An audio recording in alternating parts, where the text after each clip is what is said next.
Bem-vinda, bem-vindo ao BTC Journal, seu programa de notícias de negócios comentadas e analisadas pela equipe da BTC. Meu nome é Gustavo Habib, eu sou instrutor de negociação e comunicação, e no episódio de hoje é dia 16 de junho de 2022, sim, no meio do feriado, a gente está gravando aqui, e os temas que a gente vai comentar falaremos sobre Unimed e gestão da crise no rol taxativo, falaremos sobre crise nas startups, demissão na SAMI, a crise do ponto de vista da IGA e também, para não ficar só nas más notícias, GK Ventures e investimentos verdes. Depois a gente vai falar sobre mercado financeiro com a PagSeguro e, por fim, o mercado cripto. Falaremos sobre o inverno cripto, demissões na Coinbase e resultados, XP entrando no mercado cripto e o problema na MicroStrategy e os bitcoins. E para falar sobre todos esses temas aqui, estou com a agradável companhia de Yuri Salomone, instrutor de negociação e estratégia da BTC. Fala, Yuri, bem-vindo de volta. Olá, Habib, olá, ouvintes, tudo bem com vocês? Espero que seja tudo em ordem nesse feriadinho aí, que vocês aproveitem o dia de descanso e possam escutar aqui o nosso BTC Journal com tranquilidade e analisar essas notícias junto com a gente. Vamos lá, Habib. Muito bom. E também para nos acompanhar, voltando aqui à bancada do BTC Journal, Guilherme Goraeb, nosso instrutor de finanças corporativas e modelagem financeira. Fala, Gui. Fala, Habib, fala, Yuri. Bom dia para todo mundo, boa tarde, boa noite, né? Enfim, o horário que vocês estão ouvindo. E vamos para cima que hoje tem bastante notícia. Vamos lá, bastante notícia para hoje. E bom, hoje está um belo frio, hein, pessoal? Vocês também devem estar acompanhando isso, né? Independente da região do Brasil. E claro, né, no frio e também eventualmente no calor, né, você vai voltar para as atividades presenciais, vai usar sua camisa, como o Guilherme está usando aqui, e para trazer conforto, no frio também ajuda bastante. É bem interessante o uso de uma undershirt que tem tecnologia têxtil e que traz conforto térmico. E a Insider, nossa parceira, ela traz esse produto, é uma inovação da Insider bem interessante, com muita tecnologia, uma camisa que segura o suor, não vai atrapalhar a sua camisa, né? Enfim, é bem interessante o produto, a gente usa aqui nas nossas conferências, aulas, etc., quando a gente vai a algum cliente, viagens a trabalho, é um produto bem interessante, o Yuri já utiliza, o Guilherme ainda não tem, mas ó, Gui, tem que pedir para o pessoal lá da Insider despachar aí na sua casa, viu? Enfim, mas é um produto bem interessante. Você, como ouvinte, acompanha aqui nosso podcast ou no YouTube, você tem 12% de desconto na loja inteira, hein, pessoal? É só usar o cupom BTC12 e entrar no link, tem aqui na descrição, e você pode entrar lá no site da Insider Store. Então, o produto é bem bacana, eu estou com a minha camiseta aqui da Insider Store, mas a undershirt é um produto que eu uso bastante também, principalmente nas aulas e nas viagens. Bom, e pessoal, vocês já conhecem, né, a BTC, já conhecem um pouco dos nossos cursos, ou já ouviram falar? Se você não conhece ainda, segue a gente lá no Instagram, @instabtcompany, e dá uma olhada no nosso site, aqui na descrição também, porque a gente tem uma série de cursos, programas de desenvolvimento que você pode se interessar para fortalecer suas competências em finanças corporativas, estratégia, marketing e realizar suas próprias análises também. A gente até vai voltar nesse tema na última notícia de hoje. Pessoal, vamos começar aqui com uma notícia do Valor Econômico. Peguei aqui, o título é o seguinte: Unimed pede desculpas por comunicado que comemora a decisão sobre rol taxativo. Yuri, eu acompanhei as notícias aí nos últimos dias e deu uma certa polêmica com uma decisão judicial que muda a interpretação em relação ao reembolso ou pagamento de certos procedimentos pelos planos de saúde. Tá? E aí deu essa polêmica aí do rol taxativo. Eu queria que você contasse um pouquinho sobre isso também, né, do que você viu em relação a esse ponto, mas principalmente focado nessa questão da Unimed, que lançou um comunicado, o negócio foi um desastre e gerou uma bela crise que precisava de uma gestão de crise, que é um tema que você também trabalha. Então vamos lá, conta um pouquinho sobre essa situação toda. Beleza, Habib, vamos lá. Aqui, caros ouvintes, falaremos especificamente do que o Habib nos pediu: comunicação e gestão de crise, e a gente vai usar o caso da Unimed. Bom, vamos entender primeiro o ocorrido. Durante essa semana, circulou nas redes sociais um comunicado que foi escrito dentro da Unimed, o qual dizia que a decisão era, abre aspas, um super, mega, hiper sucesso da operadora. Bom, o texto ainda afirmava que a guerra não acabou, a batalha continua e que queremos a cada dia mais mostrar ao judiciário que o rol da Agência Nacional de Saúde Suplementar é taxativo e que seguimos fortes e felizes. Bom, afinal, o mar não é feito para bom marinheiro. Aqui foi uma mistura de um comunicado, misturou marinha com guerra, com saúde, caos, né? Enfim, isso se deu, como o Habib comentou, depois do STJ decidir sobre os planos de saúde não serem mais obrigados a custear procedimentos que não estejam na lista de cobertura estabelecida pela ANS. E aqui é delicado, porque novas doenças, por exemplo, podem não ser cobertas pelos planos de saúde. Acabamos de viver Covid. Nesse caso aqui, é uma doença mais antiga. Essa decisão, ela mudou o entendimento predominante há mais de 2 décadas do judiciário. Então, faz muito tempo que essa briga está no nosso jurídico. No jurídico aí do STJ, nos fóruns diversos pelo Brasil e afins. Bom, o tratamento mais afetado tem sido para crianças com transtorno do espectro autista, o famoso TEA, já que muitas das terapias não constam na lista da agência reguladora. Bom, esse é o resumo, panorama geral do caso. Isso, claro, gerou grande repercussão nas redes sociais e tem sido amplamente discutido. Bom, a Unimed, Belo Horizonte, disse que o comunicado se tratava de um documento interno que partiu de uma iniciativa isolada, de uma área administrativa, sem alinhamento ou aprovação institucional, e que não representa, em hipótese alguma, a forma como eles conduzem os seus respectivos trabalhos. Mas aqui, Habib, ouvintes, Goraeb, se tivesse sido algo oficial, eles negariam, porque a repercussão foi tão negativa que se eles afirmassem tal comunicação, seria um problema mais grave ainda. A Unimed também informou que agora, oficialmente, que está tomando medidas cabíveis quanto aos profissionais envolvidos, como essa mensagem vazou para fora do ambiente corporativo, e eles vão tomar as medidas cabíveis. Bom, ouvintes, aqui é super delicado. Você tem que tomar cuidado com que a informação que transita dentro da sua empresa. É importante você saber que não dá para passar qualquer informação para o mercado. Geralmente as pessoas que trabalham no mercado mais de capital aberto têm a questão do compliance um pouco mais regulado. Quando você está no family office, fica menos ajustado. Então, você tem que tomar cuidado com a comunicação, você tem que saber o que você fala, porque se saiu de um e-mail da empresa, se foi um comunicado interno, isso pode vir a vazar para o mercado e dar essa consequência tal qual da Unimed. Tivemos outros casos no Brasil aqui, no caso do Santander, na época que mandaram no extrato do banco, falando sobre o governo federal. Tem outros casos famosos no Brasil que a gente sempre se depara. Gerir, se comunicar na gestão de crise é super delicado. Então, temos cursos aí para vocês aprenderem a se comunicar na gestão de crise e tomem cuidado com o que vocês falam, que pode ser usado contra você. Exatamente, Yuri. E aqui só um comentário, né? Durante a gestão de crise, essa comunicação costuma não ser uma boa prática você apontar as laranjas podres como sendo a resposta da crise, tá? Isso a gente viu. Infelizmente, eu tive uma proximidade grande da crise de Brumadinho, né? Por um infortúnio do destino, mas eu pude participar, de certa forma, daquela comunicação.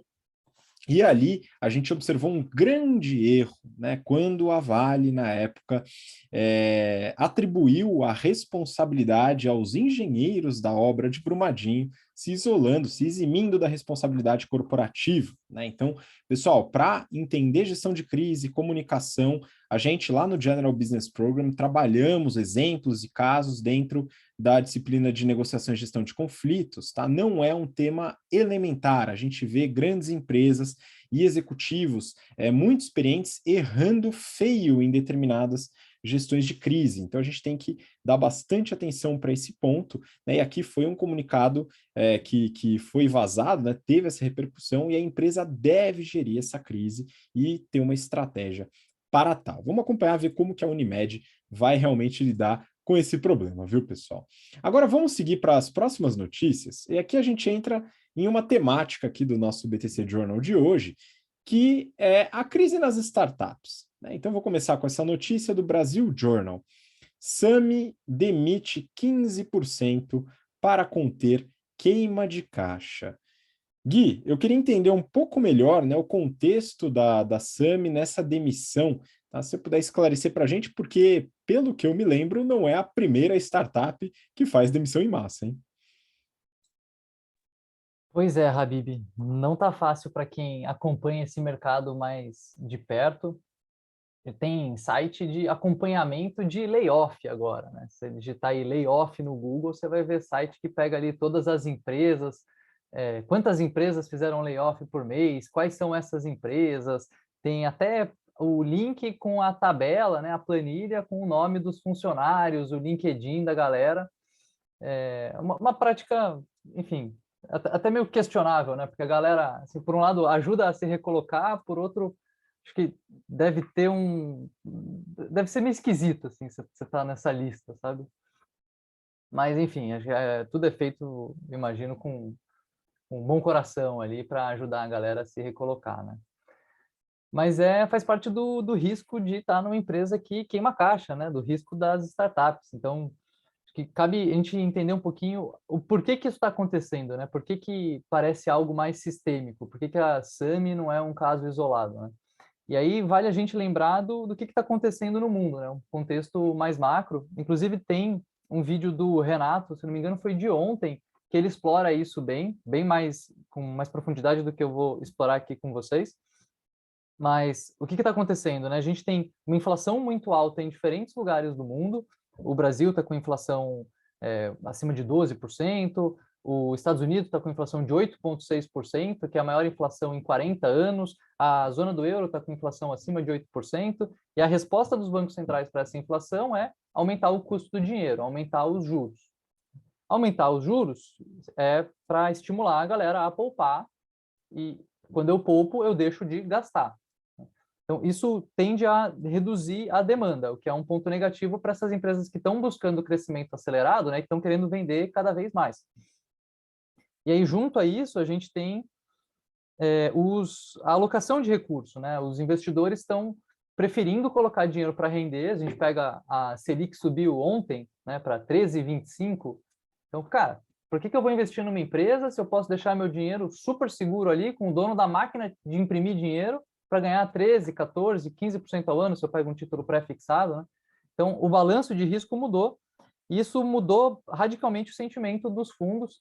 Teve uma carta que a Y Combinator soltou, deve fazer umas 3 semanas agora, que acho que, para mim, foi um dos grandes pontos ali de começar a popularizar essa mudança de sentimento, em que os investidores estão exigindo, eles estavam recomendando, e agora eles estão cada vez mais enforçando essa recomendação, né? Estão mais próximos de uma exigência, que os empreendedores, quem está tocando as empresas, né? Eles parem de queimar dinheiro, né? Eles passem a crescer de uma maneira mais saudável, eles passem a ter operações rentáveis, né? E aí, o que isso significa, né? Significa que um monte de empresa que estava com o seu quadro, de certo modo, inchado, porque estava fazendo um monte de aposta, um monte de projeto, estava tentando crescer de diferentes maneiras, eles vão cortar esse quadro, vão reduzir a ineficiência, uma ineficiência que, a meu ver, é algo inerente desse caos, dessa criatividade de estar crescendo de maneira muito acelerada, né? Eles vão reduzir a ineficiência para poder parar de queimar caixa, né? E aí tem um termo que o pessoal comenta que é o default alive, né? Ou seja, por padrão vivo, né? Que é isso? É a gente não está queimando caixa, a empresa não está dependendo de financiamento externo. Assim, né, uma pequena provocação, assim, uma pulga na orelha que fica para mim. O venture capital, ele existe exatamente para isso, né? Para você acelerar crescimento de uma maneira um pouquinho ineficiente, porque se fosse para crescer sem dinheiro externo, você não precisa da existência do venture capital, você cresce sozinho com o cliente desde o começo. como a BTC cresceu, né? Mas essa empresa que quer crescer de maneira super acelerada, ela precisa do Venture Capital, e agora o Venture Capital está dizendo, cara, cresce menos e não queima grana, né? Bom, então, falando assim, sobre o contexto, esse contexto afeta todas as empresas, né? Agora, falando um pouquinho mais dos números da Sami. O que é a Sami? A Sami é uma health tech, ela provê planos de saúde, né, para empresas. Ela já tem mais de 7 mil vidas na carteira, uma proposta bem interessante, que é oferecer um plano legal com um custo mais acessível. Eles levantaram 111 milhões de reais, não faz tanto tempo não, foi 6 meses atrás, só que eles estavam queimando 7 milhões e meio de reais por mês. E aí tem uma continha que a gente faz, que é pegar quanto que a empresa levantou por quanto que ela está queimando de grana. Então, 111 milhões por 7,5, né, dividido por 7,5, vai dar quase 15. O que é isso? São quantos meses a Sami consegue sobreviver com aquele dinheiro? Só que já se passaram 6 que ela levantou, né? Então, ela tem menos de 10 meses pela frente de caixa. E aí ela fez o ajuste agora. Ela demitiu 75 dos 550 funcionários. Com isso, o que ela vai conseguir? Reduzir o custo de folha de pagamento que costuma ser um dos custos mais relevantes para as empresas no começo, para as startups, e com isso ela vai queimar menos dinheiro e vai esticar esse runway, ou seja, ela vai conseguir passar mais tempo com o dinheiro que ela levantou, né? Talvez crescendo menos, talvez não crescendo, né? Certamente crescendo num ritmo mais baixo do ritmo que ela cresceu nos últimos 12 meses, onde ela conseguiu multiplicar por 6 o faturamento, né? Então, enfim, essa é a notícia da Sami, esse é o contexto de mercado, e espero que a Sami consiga logo, assim, não só a Sami, como as outras empresas, a notícia comenta aqui de vários outros nomes, como Quinto Andar, Loft, Cavac, Empíricos, Grupo Primo, né? Eles consigam equalizar o seu caixa para sobreviver, né? E que esses funcionários consigam se recolocar em boas posições no futuro bem breve. Cabe lembrar que foi logo depois da crise de 2008 também, que várias empresas quebraram, que tinha muita gente boa no mercado, que surgiram várias empresas que hoje são gigantes, né? O próprio Airbnb é dessa época. Então é um momento interessante pode ter um lado bom disso, né? Da destruição criativa ali, de destruir. Vai ter um monte de profissional legal no mercado, o capital vai estar um pouco mais escasso, mas bons modelos de negócio podem surgir dessa crise com esse monte de profissional bom que vai estar aí por aí. E com certeza tem bastante profissional muito competente que está indo nesses layoffs, como o Gui comentou. E eu achei muito interessante que você falou desse pequeno conflito entre a atividade do Venture Capital e as sugestões que o Venture Capital está fazendo de tentar reduzir um pouco a necessidade de capital de terceiros, tá? E ele oferece esse capital, sendo esse terceiro que fornece o capital. E aí eu vou para a próxima notícia do Neofeed. Na IGA, algumas questões e várias respostas para a crise, entre aspas, das startups. E a IGA é um venture capital com vários investimentos de sucesso. E aí, Gui, eu queria que você complementasse um pouco o papo, falando dessa visão, né, da IGA, de um venture capital, sobre essa dificuldade de financiamento das startups. Boa. Então, aqui na notícia, ele comenta sobre esse inverno, né, que está chegando no mercado. E a notícia ela tem um tom de perguntas e respostas com o Pedro Melzer, que é o gestor desse fundo de venture capital IGA. E aí ele responde algumas questões. A primeira delas o IGA está agora levantando um novo fundo de investimento, né? E aí explicando brevemente como que funciona o fundo de investimento, né? O Venture Capital, o IGA, o Pedro aqui, ele convida vários investidores a aportarem recursos, né, a colocarem dinheiro nesse fundo que é gerido pela empresa, pela IGA. A IGA investe em diferentes startups. Esse investimento tem um ciclo de mais ou menos uns 5 anos com a empresa investida. Depois disso, ele vende a participação. As empresas que sobreviveram, que deram certo, que cresceram, se multiplicaram de valor, ele vai ter mais dinheiro lá no final do que ele tinha no começo. Ele devolve o dinheiro para os investidores com ganho, né? Essa é a tese. E eles já fizeram isso algumas vezes, né? E aí, como esse investimento ele tem um período de tempo, né, demora para saber o resultado dos fundos, porque precisa minimamente passar uns 5 anos ali de que ele começou a investir para entender o valuation das empresas, ver onde está tendo saída, se ele está ganhando dinheiro de fato. E ele precisa repetir esse processo, né? Ele levanta um fundo, faz os investimentos, aí levanta o próximo, investe. A IGA já levantou 3 fundos, esse é o 4º que eles estão fazendo. Eles levantaram um fundo de 100, um de 200 milhões de reais, um terceiro de 130 milhões de dólares, e agora eles estão levantando um quarto fundo de 200 milhões de dólares. E é justamente o track record, né, o histórico do fundo, que é o principal argumento do Pedro para dizer, cara, a gente vai conseguir. Pode estar um pouco mais difícil agora, mas a gente vai conseguir porque a gente tem um ótimo histórico de investimento. Né? A gente levantou esses fundos. O primeiro e o segundo já tem um pouquinho mais de tempo, então eles já têm alguns desinvestimentos. Já teve empresa que eles colocaram dinheiro, que o dinheiro já retornou para a mão deles, em alguns casos multiplicado por muitas vezes, né? Por 10, 20, 30 vezes. Então tem bons cases de sucesso para ele usar como argumento para conseguir levantar esse próximo fundo. Bom, aí ele comenta também sobre a potencial dificuldade dos empreendedores levantarem capital, né? Ou seja, dos empreendedores que estão tocando ali as startups. E o que ele diz aqui é que o foco em rentabilidade vai ser maior, né? Ou seja, ele como gestor do fundo vai ser mais exigente para, na hora de olhar os números das startups, ver se aquilo de fato está dando lucro, se está tendo uma boa margem, se tem uma ótima perspectiva da empresa parar de pé e crescer de maneira sustentável. E aqui tem um ponto que também, outra pulguinha que ficou atrás da orelha, né?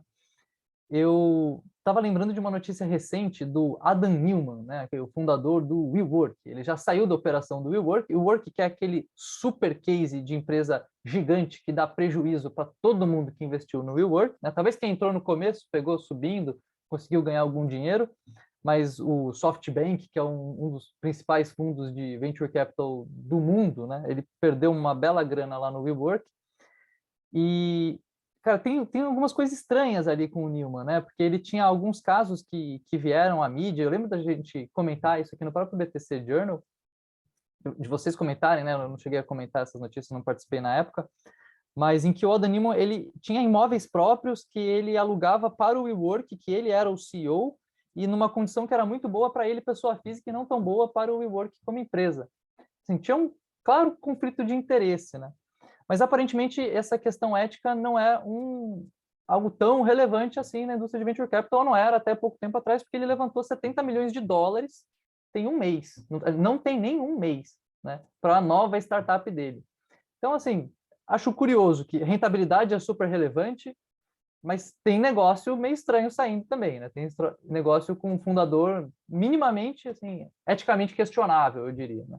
Mas, enfim, é isso para dizer também, porque outro tema agora é que o pessoal não quer ficar dando dinheiro para os fundadores que são bons de fundraising, mas que não são bons de tocar o negócio, né? O que é esse cara, né? O que ele faz? Mas tá bom. E para fechar a notícia, né? O repórter aqui, ele dá uma provocada ali, dizendo, pô, e tal empresa que você não investiu? Ou e tal empresa que teve um ótimo retorno, você não queria ter investido mais e tal? Tenta puxar ali o lado mais emocional do investidor. E eu achei muito interessante a resposta do Pedro, uma resposta que a gente vê de maneira recorrente para investidores, né? Que ele fala muito sobre a disciplina, né? A mentalidade que é necessária para o investidor de risco. Ele precisa gerenciar risco, né? Ele está fazendo apostas que podem dar um retorno muito alto, mas apostas que podem zerar o valor também. Então, é importante ter uma disciplina, né? Seguir a tese que ele elaborou. Então, ele diz que não tem dor, né, de ter perdido investimento, deixado alguns investimentos passarem, ou de não ter aportado mais em alguns que foram grandes sucessos, porque ele segue um processo que funciona, né? Isso que é importante e é isso que a gente pode trazer para a nossa realidade também de investidor pessoa física, que não está gerenciando aí R$1 bilhão em investimentos, mas que tem ali o seu dinheirinho e que precisa também fazer investimentos fazendo uma boa curadoria, né, entendendo bem onde você está colocando seu dinheiro e fazendo uma boa gestão de risco. Excelente. E é curioso, né? Até porque no episódio passado a gente falou sobre a pessoalidade, a importância da pessoa nos investimentos de risco, nos venture capitals, que aconteceu durante um bom tempo. O Adam Neumann talvez seja o maior exemplo, né, de a pessoa que atraiu o investimento, né, através dessa capacidade de marketing, de certa forma, né, seja pessoal, seja da própria empresa, mas que na gestão do negócio é bastante questionável, né?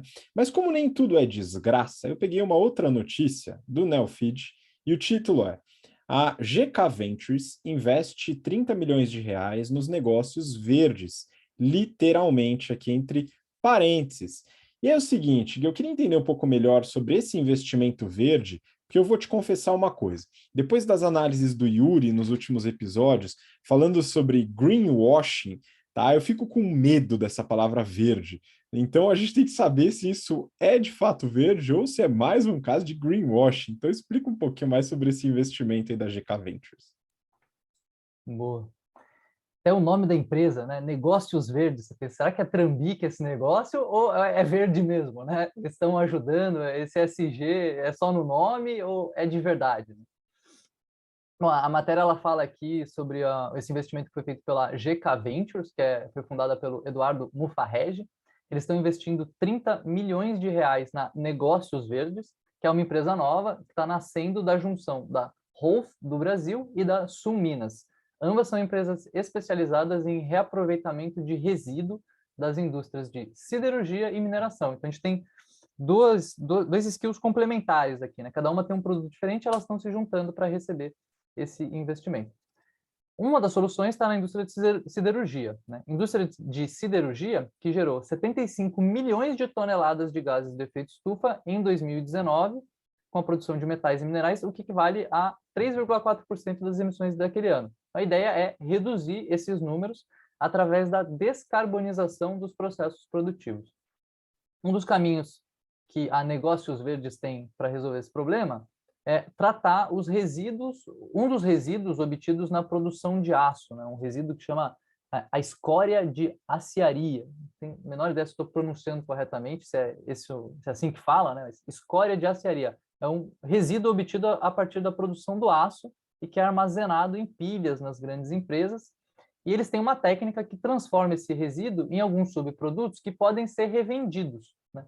É um ponto bem interessante, porque a empresa tem algo que era um desperdício do processo produtivo, que provavelmente ia representar um custo para descartar aquilo, e que eles invertem isso, né? Em vez de ser um custo, agora é uma oportunidade de faturamento. Consegue aumentar um pouquinho as margens vendendo esse produto para outros clientes, enquanto torna a operação mais sustentável. Isso aqui é algo que eu acho muito legal dessa proposta da Negócios Verdes, né? Que não é um ESG, né? Não é algo que vai ser mais sustentável, mas que vai custar mais para a empresa. Pelo contrário, a gente está pegando um subproduto e vai tratar ele para conseguir revender. Ou seja, eu vou, no fim do dia, gerar mais receita enquanto estou sendo mais sustentável, mais eficiente, né? Fantástico. Outro caminho que eles têm aqui, que vem da segunda empresa, da Sul Minas, né? É aproveitar os resíduos de produção de rochas ornamentais, aquelas rochas que você deve ter na sua casa aí, no lugar que acende o incenso, né? Aquele quartzo, aquela coisa bonita e tal. Eles vão aproveitar os resíduos da produção dessas rochas para fazer areia. Areia que pode ser usada na produção de vidro ou na construção civil, né? Bom, além desse investimento, o fundo ele espera fazer ainda mais alocar, né? Ou seja, investir cerca de 100 a 150 milhões de reais esse ano, ainda tem mais dinheiro guardado para investir em próximos anos. E eu espero que os investidores, empreendedores se inspirem nessa notícia aqui, né? Acho muito legal um negócio que ele é rentável e é verde, né? E tem o lado ESG é de verdade, ele faz parte da proposta de valor do negócio, né? A gente não está só mudando o nome para negócio verde, vai lá e polui e está tudo bem, né? Pois é, então temos uma grata surpresa aqui de um negócio que é de fato verde. Então vamos torcer, né, para que a Negócios Verdes cresça nesse desenvolvimento. Tem tudo para dar certo, vamos acompanhar. Agora vamos seguir, pessoal, para o próximo bloco aqui, falando sobre mercado financeiro. Daqui a pouco a gente entra em cripto, mas antes disso, eu peguei uma notícia interessante que queria que o Yuri comentasse. Essa daqui é do Neofeed. Na PagSeguro, um dia entre o céu e o inferno do mercado. Yuri, é o seguinte, para quem acompanha o mercado e o movimento das ações, vai ficar espantado com o que está acontecendo no mercado de adquirência. E a PagSeguro foi talvez a maior queda dentro desse mercado, né? Por que caiu tanto? O que está acontecendo, né? Ela divulgou resultado, tal. Enfim, explica um pouco esse movimento para a gente. Vamos lá, Habib. Bom, vamos recapitular um pouco. A semana passada, a PagSeguro ela divulgou os resultados e receberam inúmeros elogios aí de alguns analistas que acompanham a credenciadora de longa data. ela apresentou um aumento de 29% no lucro líquido em relação ao mesmo período de 2021, períodos comparáveis, e aumentou 66% a receita, e chegou a 3,4 bilhões de reais. Bom, bilhões com B de bola mesmo. Essa foi a parte boa. Mas, apesar desses números considerados bons no dia a dia, no dia seguinte ao anúncio, por exemplo, as ações registraram forte queda e encerrou o dia com recuo de cerca de 24%, para ser exato, 23,78%. E chegou aí a valer 13,11 dólares por ação e um market cap de 4,5 bilhões de reais. Bom, isso se deu juntamente com um dia não muito bom do mercado como um todo. O Nasdaq, nesse dia, recuou 2,75 pontos percentuais. Para os nossos ouvintes poderem ter uma comparação, a Stone, por exemplo, fechou com quase 15% de queda. Então, foi um dia de quedas expressivas nas empresas no geral. Essa parte negativa, ela se deve principalmente à queima de caixa da empresa. E aqui, vale explicar um pouco melhor para vocês ouvintes. Uma vez que a PagSeguro gerou caixa operacional, por que ela teve queima de caixa? Basicamente, porque ela tem que fazer um investimento em alguns ativos, por exemplo, a maquininha de cartão, para poder entregar para os seus clientes. E para fazer um investimento, ela tem que pegar financiamento. No conjunto, ali no balanço, no fluxo de caixa, queimou caixa. Então, para reinvestir, teve que ter investimento, teve que ter financiamento, ou seja, teve que pedir um aporte no mercado. Legal. Resgatando um pouco do que temos discutido por aqui recentemente, o Gora até comentou aqui na primeira notícia, dificuldades de crédito no mercado, crédito caro, taxa de juros, Selic alta, incertezas de guerra, no caso da Rússia e da Ucrânia, inflação quase que descontrolada aí pelo mundo, 8%, 12% em diferentes países. Entre outras dificuldades, queimar caixa não está sendo bem visto, ou ter necessidade de aporte, ou ter necessidade de financiamento, não é bem visto pelos investidores, pelos venture capitals e afins, mesmo para empresas de growth, que é o caso aqui da PagSeguro, que tendem a ter um maior gasto para financiar o seu crescimento, para atender ali o growth que eles prometem no seu prospecto de IPO, por exemplo, ou nas suas conference calls.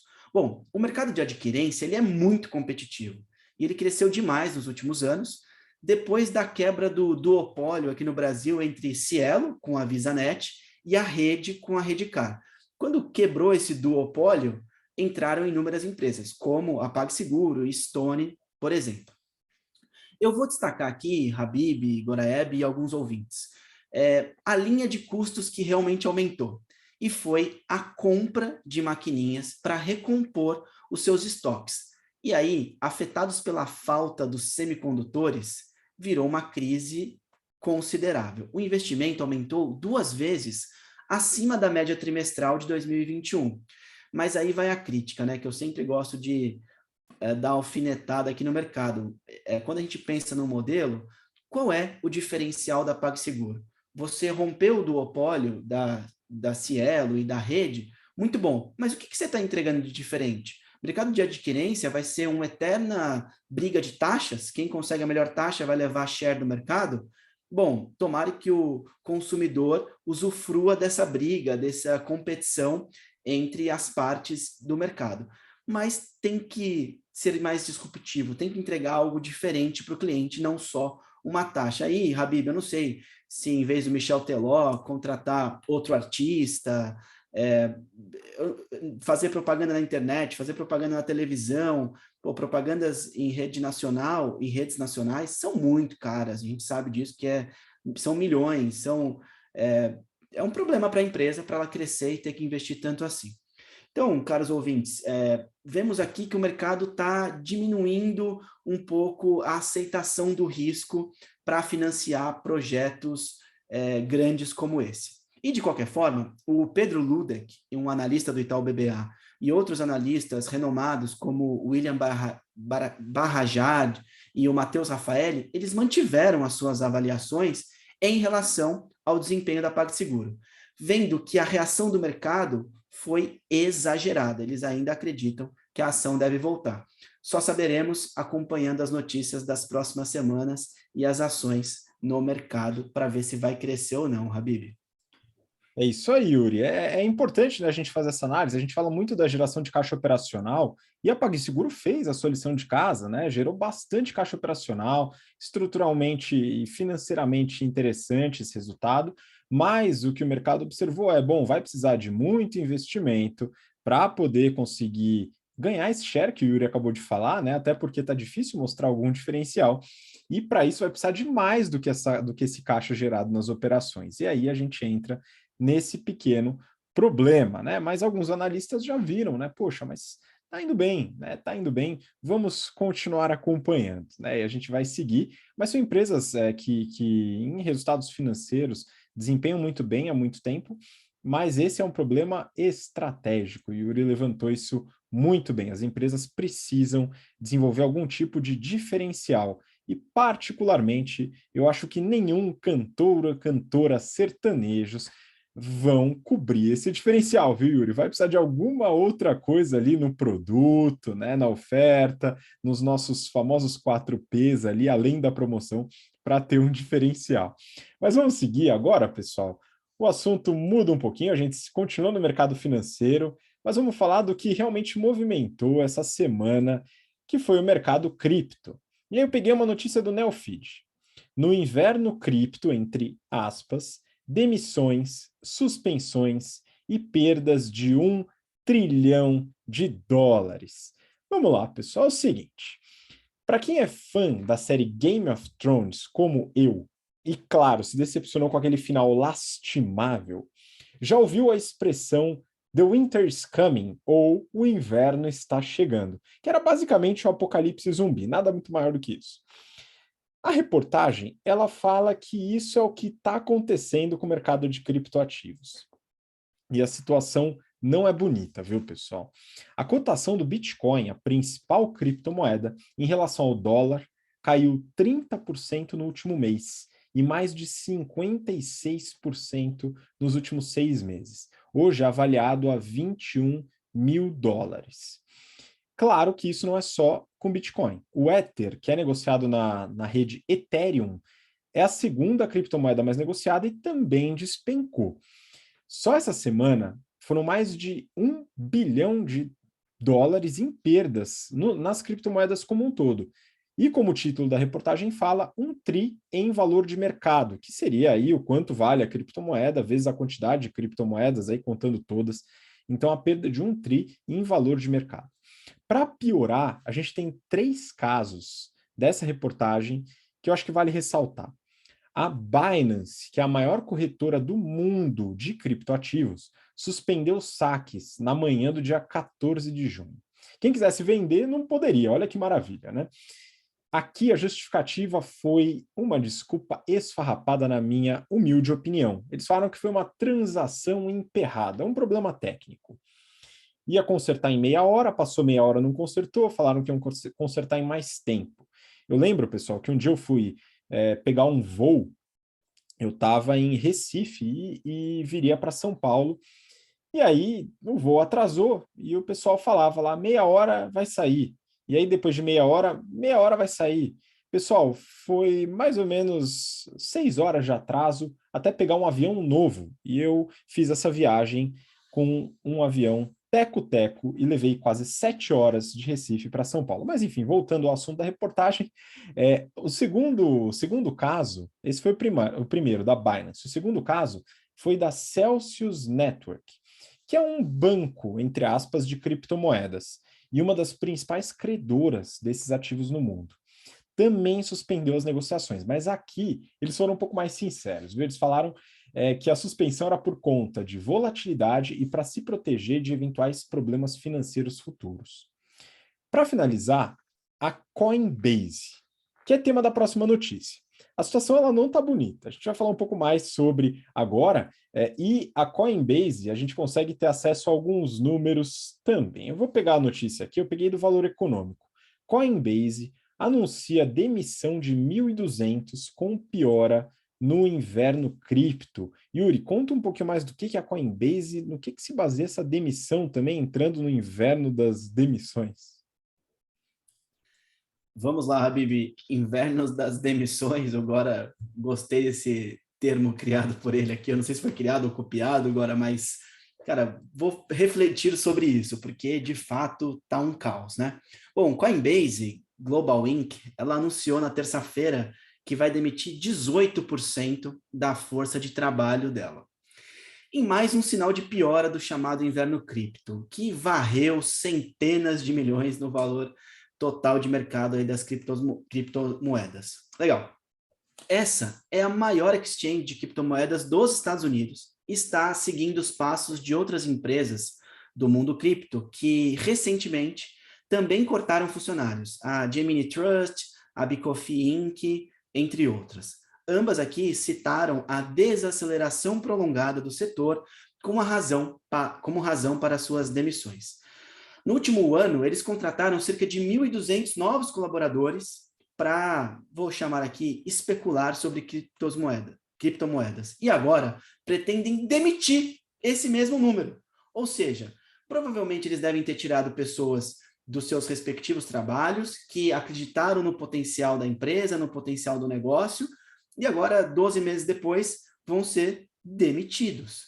Então, aqui, eu dou até abro um parênteses na notícia. Quando a gente tomar uma decisão de transição de carreira, de transição de empresa, tentem avaliar melhor para onde vocês estão indo. E se forem correr algum risco, que tenham aí o seu colchão financeiro, que a gente explora bastante aqui no BTC Money, que toda segunda-feira sai. Já falamos bastante sobre isso. Tenha reservas de segurança.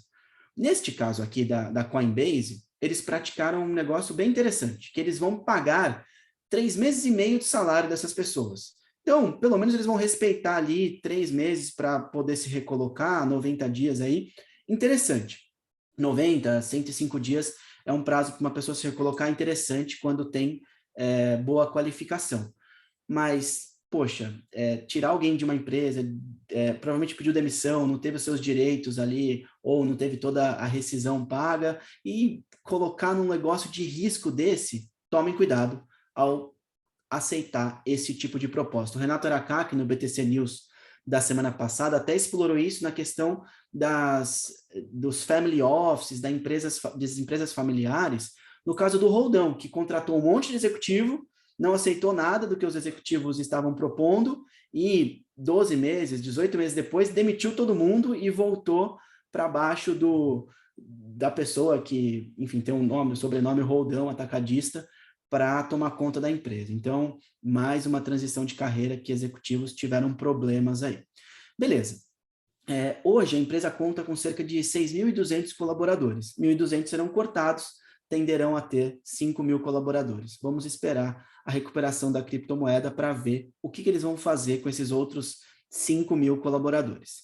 Eles abriram capital, o Habib em seguida vai analisar os financials da empresa, mas as ações elas têm caído e no acumulado do ano acumulam queda de 80%, de acordo com a Bloomberg.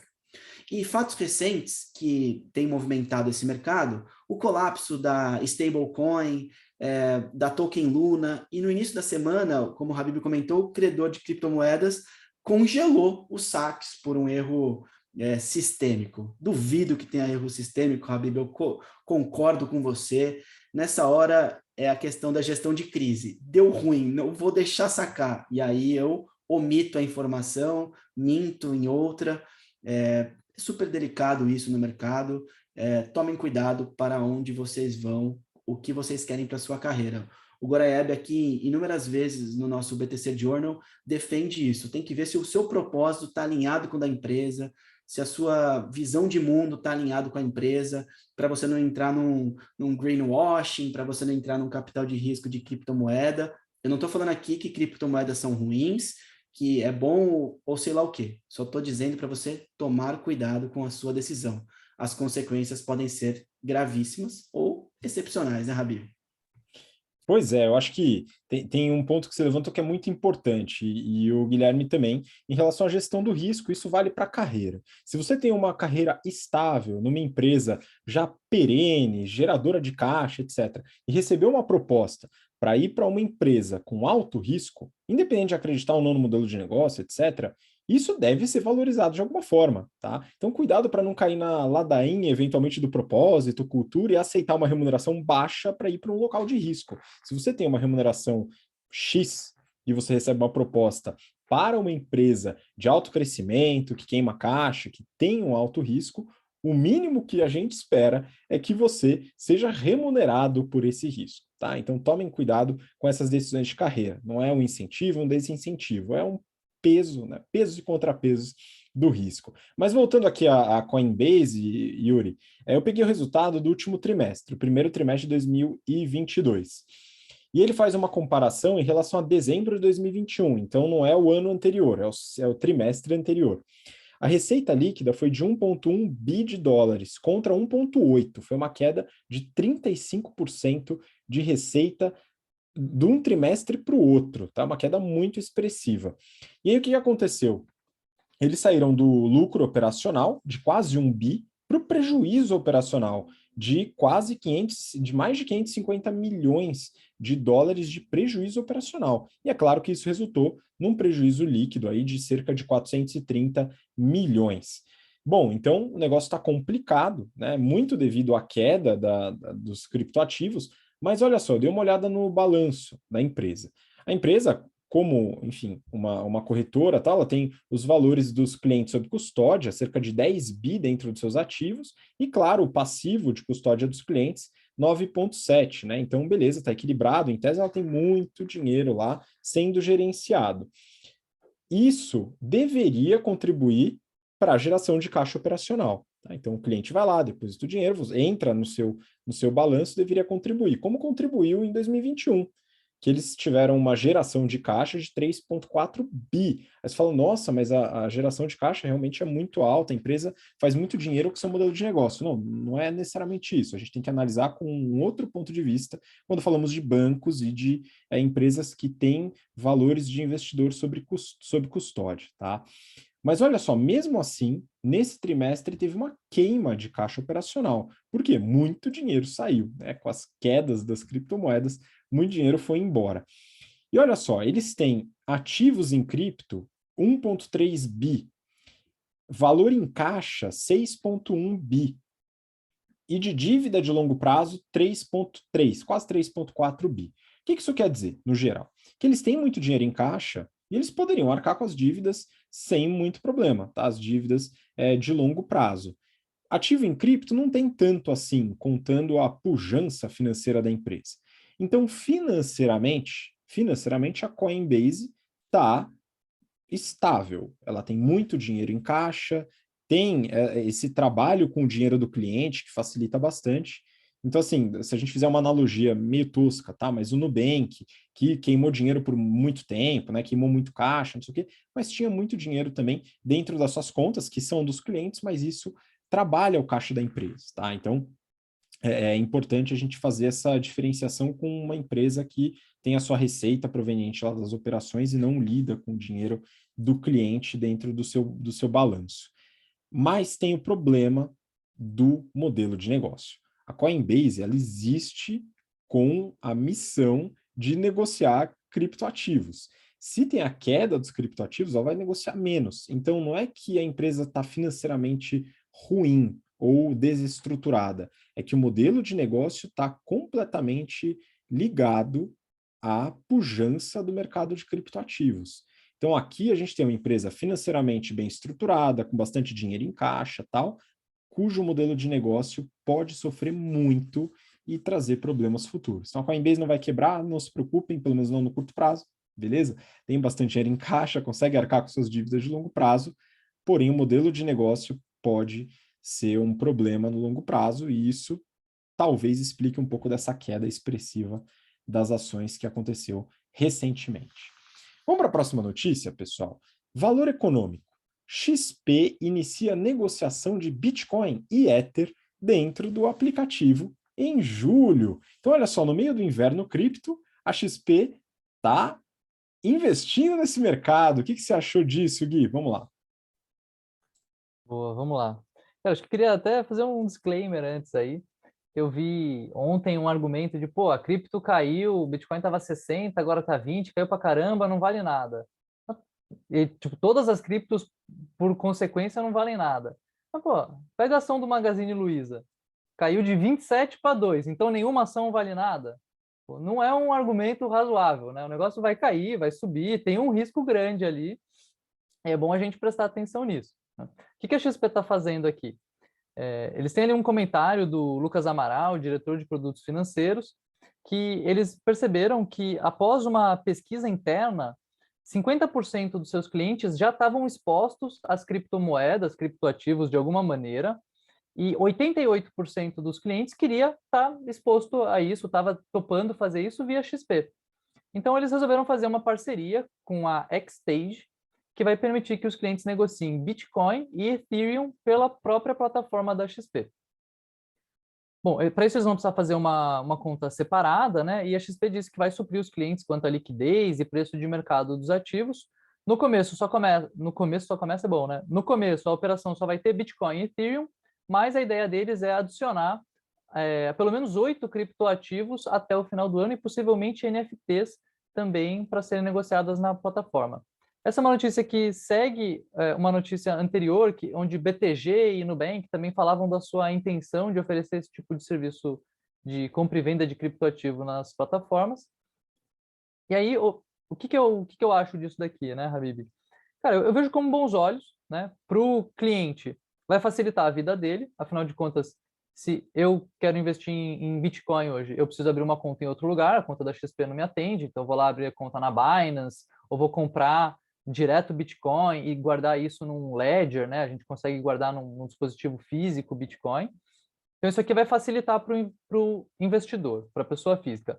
Para a XP, é um movimento para defender mercado, né? Então, ela está vendo outras empresas financeiras que estão prestando esse serviço e o cliente tem essa demanda. Se ela não atender essa demanda, alguém vai atender. Então, parece fazer sentido para a XP também, independente de como está a cotação do Bitcoin hoje. E aí, por fim, cabe o investidor, né, fazer a sua análise. Cara, vai ser mais fácil investir agora, não precisa abrir conta numa outra corretora, uma corretora gringa e tal, abrir conta na Binance, que a gente viu que restringiu o saque recentemente. Beleza.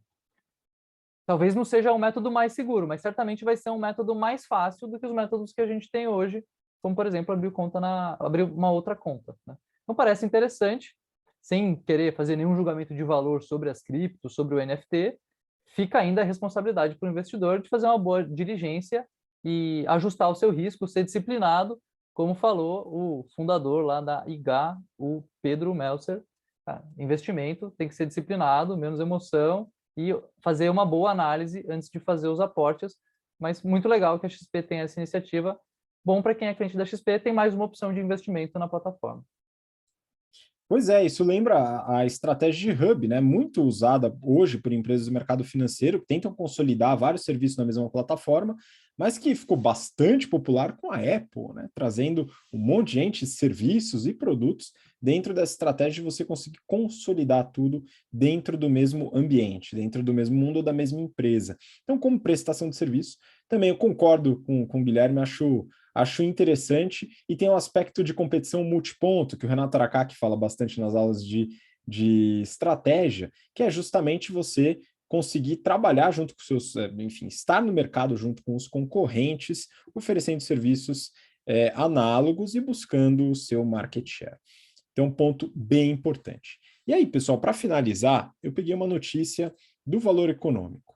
Após investir pesado em Bitcoin, MicroStrategy pode ter chamada de margem para empréstimo. Vamos entender um pouquinho melhor essa notícia para começar entendendo o que faz essa MicroStrategy. É uma empresa de business intelligence, é uma empresa de desenvolvimento de soluções de análise de dados para amadurecer tomada de decisões estratégicas. Então, a MicroStrategy ela vende aplicativos, painéis, workstations, serviços de consultoria para análise de dados, trabalhar gráficos, dashboards, nuvem, tudo isso para várias empresas de vários setores. Então, tem vários casos de grandes empresas que utilizam os serviços da MicroStrategy para poder suportar a tomada de decisão e análise de dados. Então, legal, é uma empresa que trabalha com BI, basicamente. O modelo de negócio não tem nada a ver com cripto. Mas o que aconteceu, então? Por que entrou nessa zona do inverno cripto que a gente está falando aqui? Por causa da estratégia de tesouraria. Vamos lá. O CEO da empresa, Michael Saylor, ele é um entusiasta do mundo cripto.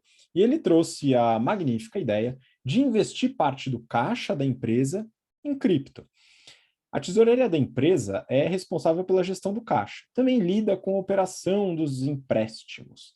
A polêmica aqui é a seguinte: a empresa pegou 205 milhões de dólares emprestado e colocou como garantia uma dada quantidade de bitcoins, algo em torno de 19 mil bitcoins. Isso dava, na época do empréstimo, uns 800 milhões de dólares, esses 19 mil. É alguma coisa nesse sentido. Ou seja, um valor muito maior do que o empréstimo que ela pegou. Mas se o preço do Bitcoin cai, eles têm que oferecer mais garantias, porque, eventualmente, essa garantia de 19 mil bitcoins não vai suprir a necessidade do empréstimo.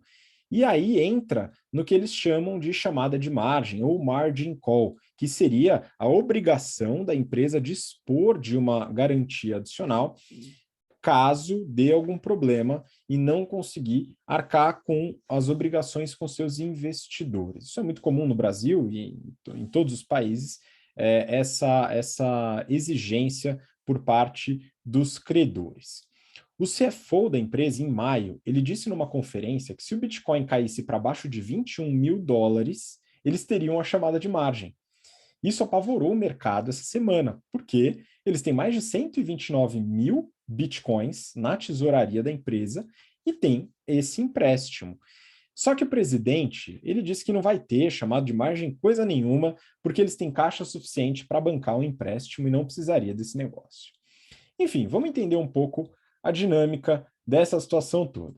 Primeiro ponto, seria interessante se houvesse um alinhamento entre o CFO e o CEO. Essa confusão certamente passa alguma insegurança. Então, vai ter chamada de margem, não vai ter, o que depende? É importante entender isso. Segundo, a estratégia financeira da empresa é muito arriscada. Deixar Bitcoin em caixa nada tem a ver com o modelo de negócio da empresa. E a gente já viu problemas desse tipo antes, quando a empresa desenvolve uma estratégia financeira que está desassociada do seu modelo de negócio. A Sadia, por exemplo, quebrou quando ela decidiu brincar de banco. E a gente fala sobre esse caso no detalhe nas aulas do General Business Program. Se você quiser saber mais, já sabe, né? Se inscreve lá, entende um pouquinho melhor e a gente vai falar sobre esse caso no curso. Terceiro ponto, colocar um ativo volátil como colateral de uma dívida é correr o risco, sim, da chamada de margem, porque os investidores eles não são obrigados a concordar com as crenças ou aquilo que o CEO da MicroStrategy acredita sobre Bitcoin. Ele quer o colateral no valor do empréstimo em um dinheiro que ele veja valor. Não necessariamente ele vai ver valor no Bitcoin. E aí, pessoal, vou passar rapidinho pelos financials da MicroStrategy, alguns highlights só. A empresa ela teve uma receita no primeiro TRI de 22 de 119 milhões de dólares. Não é tão grande assim, mas uma receita até que respeitável. Foi estável, uma pequena queda em relação ao ano anterior. Só que ela teve um prejuízo operacional de 170, uma receita de 120, prejuízo operacional de 170. Aí você fala, bom, a empresa é uma desgraça, né? Não exatamente. Grande parte desse prejuízo operacional é devido ao ajuste contábil das criptomoedas que eles têm em caixa. Então precisa ter um ajuste, teve uma queda na cotação das criptos, vai lá, tem um ajuste e isso afeta o demonstrativo de resultado. Isso não tem efeito caixa. Então, teve esse prejuízo operacional, teve prejuízo líquido de 130 milhões também, mas isso não quer dizer que a operação é necessariamente ela dá prejuízo necessariamente. Tá? Então, tem muita influência desse ajuste contábil. Tanto que a empresa gerou caixa operacional, 43 milhões nesse trimestre. Então, ela gera caixa. Porém, quando a gente vai lá no balanço patrimonial, eu vejo lá, dívida de longo prazo, 2,3 de dólares de dívida de longo prazo. Eles têm de caixa mais recebimentos 220 milhões. Olha, se eu fizer uma conta de padeiro aqui, pegando a geração de caixa de 43, multiplicar por 4, como se fosse a geração anual, e colocar isso sobre, com a dívida de longo prazo, né? Então relacionar a dívida de longo prazo com essa geração de caixa, dá uma relação de mais de 13. Então, assim, apesar de ser um número que não é dívida líquida sobre EBITDA, tá? Eu estou fazendo algumas simplificações grotescas, é uma relação bastante insustentável que eles têm de dívida em relação ao que eles geram de caixa hoje. E aí teria os ativos lá em cripto para eventualmente pagar essa dívida de longo prazo. Mas, de novo, se os ativos que hoje estão em cripto derreterem, eles não podem contar mais com esse valor para pagar as dívidas de longo prazo. Então tem que ter muito, muito cuidado. Aqui a gente tem uma situação que é inversa à situação da Coinbase, que eu acabei de falar aqui, complementando a notícia do Yuri. A Coinbase, ela tem uma estrutura financeira estável, forte, porém o modelo de negócio está completamente baseado em criptoativos. A MicroStrategy, ela tem um modelo de negócio que é de business intelligence, interessante, que não tem nada a ver com criptoativos, mas ela tem a sua estrutura financeira completamente dependente dos criptoativos. Então, é uma situação inversa, e eu acredito que a estratégia financeira da MicroStrategy é um perigo, tá? E vou comentar aqui só para finalizar, né? Mas enfim, eles tomam as decisões de tesouraria deles, né? Eu só dou aqui os meus pitacos, viu, pessoal? Mas a empresa tem essa estrutura e vamos ver como ela vai lidar nos próximos tempos, dependendo aí de como a cotação dos criptoativos vai rolar aí ao longo dos próximos dias e meses, viu? Mas olha só, por último, eu queria comentar aqui para a gente finalizar sobre as crenças relacionadas às criptomoedas e também conflitos de interesse, para você se cuidar aí, ligando um pouco com o que o Guilherme e o Yuri falaram sobre gestão de risco. O CEO da MicroStrategy, ele falou recentemente, 1 Bitcoin é igual a 1 Bitcoin, numa clara sinalização de desprezo à moeda estatal, fiduciária, dólar, real, qualquer moeda emitida pelos bancos centrais, e que ele acredita que o futuro da moeda é o Bitcoin, por ser escassa e não ter influência política. Isso é o que baseia a ideia do mundo dos criptoativos, e é onde grande parte dos investidores e dos entusiastas tem a sua crença, a sua base ideológica principalmente. É fundamental a gente entender a motivação do interlocutor para analisar seus interesses, e aí pautar eventuais conflitos de interesse. Então vamos lá, se você dá de cara com influenciadores que falam que agora é a hora de investir em criptoativos ou em Bitcoin, para um pouco e analise a motivação e os interesses dessa pessoa. Se ela acredita que o Bitcoin é o futuro da moeda, tem essa base, é entusiasta, mas não investe em criptomoeda, tranquilo, tem problema nenhum. A pessoa vai ter essa argumentação, essa ideia, e você pode concordar ou discordar, tá? Agora, se a pessoa investe em Bitcoin, se ela tem uma empresa que ganha com corretagem de Bitcoin, o negócio complica. Quando ela está tentando te mostrar que a compra vale a pena e ela tem um benefício pessoal com essa decisão, está configurado um conflito de interesse aí. E o que você faz? Levanta as anteninhas e fica com a atenção redobrada. Busca opiniões de outros agentes, estuda o quanto puder aquele assunto para tentar sair daquele viés conflitado. Nessa situação, pessoal, o conflito de interesses ele não é um crime e também não significa que a sugestão é ruim, tá?